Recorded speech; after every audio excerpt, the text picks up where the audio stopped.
வணக்கம், welcome to Sam's kitchens. இது உங்கள் சாம்ஸ். இன்னைக்கு நம்ம பார்க்க போற டிஷ் தீபாவளி ஸ்பெஷல் முறுக்கு. நல்ல முறுமுறுன்னு ஒரு சூப்பர் டெலிஷியஸ் அரிசி முறுக்கு. பிகினர்ஸ் கூட ஈஸியா செஞ்சிடலாம் இந்த ஸ்டெப்ஸை ஃபாலோ பண்ணி. வாங்க ரெசிபிக்குள்ள போகலாம். 2 பவுல் அரிசி மாவு எடுத்துக்கோங்க. நான் இந்த கடையில் வைக்கிற இடியாப்பா மாவு தான் யூஸ் பண்ணியிருக்கேன். நீங்கள் ஊற வச்சு வறுத்து அரைக்கணும்னா ரொம்ப டைம் ஆகும், அதுக்காக தான் இது யூஸ் பண்ணியிருக்கேன். 1/2 பவுல் உளுந்த மாவு. முழு உளுந்த பேனில் போட்டு நல்லா வறுத்து ஒரு மிக்சியில் போட்டு அரைச்சி எடுத்துக்கோங்க. 1/2 ஸ்பூன் ஓமம். இந்த ஓமத்தை இந்த கையில் நல்லா போட்டு இந்த மாதிரி க்ரஷ் பண்ணி போட்டிங்கன்னா தான் நல்லா வாசமாக இருக்கும். 1/4 ஸ்பூன் பெருங்காயப்பொடி, 1 ஸ்பூன் சால்ட், 1 ஸ்பூன் பட்டர் சாஃப்ட்னஸ்க்காக. இதெல்லாம் போட்டு அதை நல்லா மிக்ஸ் பண்ணி விட்டுருங்க. எல்லாம் கலக்கிற மாதிரி நல்லா மிக்ஸ் பண்ணியாச்சு. இப்போ சுடுதண்ணி எடுத்துக்கோங்க. கொஞ்சம் கொஞ்சமாக சுடுதண்ணி ஊற்றி அந்த மாவை ரொம்ப அழுத்தம் இல்லாமல் பிசைஞ்சு எடுத்துக்கோங்க. இது நல்லா பிசைஞ்சிங்கன்னா ஒரு பால் மாதிரி வரும். நம்ம இந்த சப்பாத்திக்கு பிசைகிறோம் பார்த்தீங்களா, அந்த மாதிரி பிசையலாம். ஆனால் ரொம்ப அழுத்தம் கொடுக்கக்கூடாது, அப்போ தான் இந்த மாதிரி சாஃப்டாக வரும். நான் அதை பிச்சு காட்டுறேன் பாருங்கள். இப்போ எடுத்து இதில் பார்த்தீங்கன்னா அதில் எதுவும் ரொம்ப தண்ணி இருந்ததுன்னா கையில் தண்ணிலாம் ஒட்டும். இப்போ பார்த்தீங்கன்னா தண்ணிலாம் இல்லை, இது கரெக்டான பக்குவத்தில் இருக்குது. இப்போ முறுக்கு குழலில் உங்களுக்கு விருப்பமான அச்சு போட்டு அந்த மாவை இந்த மாதிரி ஒரு ரோல் மாதிரி உருட்டி அதுக்குள்ளே போட்டுக்கோங்க.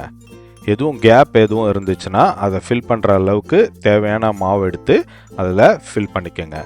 இப்போ முறுக்கை புழிஞ்சு எடுத்துடலாம். ஒரு பிளேட் வச்சு இந்த மாதிரி அந்த முறுக்கை புழிஞ்சு எடுத்துக்கோங்க. உங்களுக்கு விருப்பமான சைஸில் அதை புழிஞ்சிக்கலாம். நான் ஒரு 3 சுற்று சுற்றுறேன்.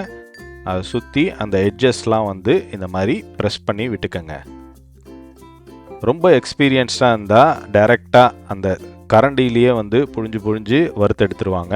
பட் எனக்கே இது புதுசு தான். அதனால் இந்த மாதிரி ஒரு பிளேட்டில் வச்சிட்டிங்கன்னா ஒரு தோசை கரண்டி எடுத்து அந்த பிளேட்லேருந்து அழகாக இந்த மாதிரி எடுத்து நம்ம அந்த எண்ணெயில் போட்டு வறுத்து எடுத்துக்கலாம்.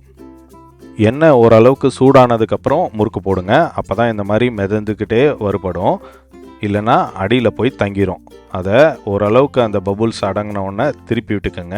நல்லா பபுள்ஸ் அடங்கினோடனே ஒரு பிளேட்டில் எடுத்து வச்சுக்கலாம். அந்த எட்ஜஸ்லாம் ப்ரெஸ் பண்ணி விட சொன்னேன் பார்த்தீங்களா, அது இந்த முறுக்கு நல்லா ப்ரெஸ் பண்ணி விடலாம், இந்த மாதிரி பிரிஞ்சு வந்துடும். அதனால தான் அதை ப்ரெஸ் பண்ண சொன்னேன். இப்போ அடுத்த பேட்ச் ஆஃப் முறுக்கு இதே மாதிரி போட்டு வறுத்து எடுத்துக்கலாம். இந்த பபுள்ஸ் அடங்கின உடனே நீங்கள் எடுத்து பிளேட்டில் வச்சுக்கலாம். அந்த பிளேட்டில் எடுத்து வைக்கும்போதே கடகடன் சவுண்டு கேட்கும். நம்ம 3 சுற்று 4 சுற்று முறுக்கு செஞ்சாச்சு. இது 2 சுற்று முறுக்கு, கொஞ்சம் ஈஸியாக செய்கிறதுக்காக. அவ்வளோதாங்க, ஒரு சூப்பர் டெலிஷியஸ் முறுமுறு அரிசி முறுக்கு இந்த தீபாவளிக்கு ரெடி ஆயிடுச்சு.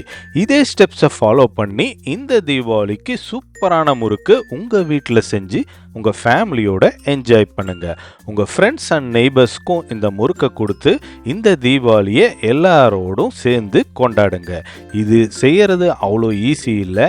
உங்கள் பார்ட்னரோட ஹெல்ப் இருந்ததுன்னா ரொம்பவுமே ஈஸியாக செஞ்சிடலாம். என் ஒய்ஃப் தான் இந்த முறுக்கு சுடுறதுக்கு எனக்கு ஹெல்ப் பண்ணாங்க. அப்புறம் என்னப்பா, தீபாவளிக்கு முறுக்கு ரெடி. நெக்ஸ்ட் என்ன, தீபாவளி ஸ்வீட்டா செஞ்சிடலாம். இதை நீங்களும் ட்ரை பண்ணுங்கள், சப்ஸ்கிரைப் பண்ணுங்கள், கமெண்ட்ஸ் பண்ணுங்கள். See you next delicious dish. நன்றி, வணக்கம்.